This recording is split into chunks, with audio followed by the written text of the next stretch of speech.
Abigail Zundel, and I'm going to be talking about an aspect of science which I feel is very important to me personally and to the scientific community as a whole, and it is plasmids and bacterial mutations.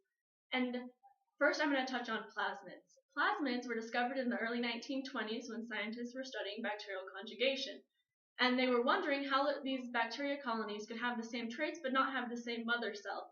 Well, after some extensive research, they came upon the conclusion that bacteria were passing along these little circular bits of DNA called plasmids.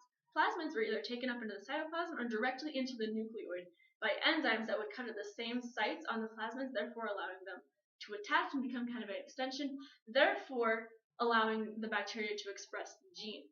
And so you may be wondering where all of this kind of comes into play in our world. First, antibiotics, specifically two examples, the first one being penicillin. Penicillin, when it was first discovered, was kind of like the end-all be-all of medicine. It could cure almost anything. It was eventually called the magic bullet. But now today, penicillin only cures the bare bone, very minimal diseases. Because of bacterial mutation in plasmids, because all of this genetic information was passed around, kind of building up bacteria to be stronger than penicillin. And the next example is Russian prisons.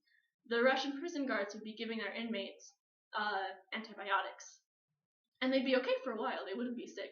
But then after a few months, they'd get sick again.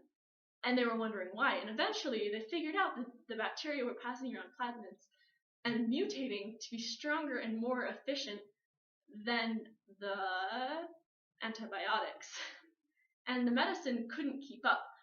And this happens not only in prisons but everywhere. And this is why we really need to put an emphasis on bacterial research so we can stop diseases before they start.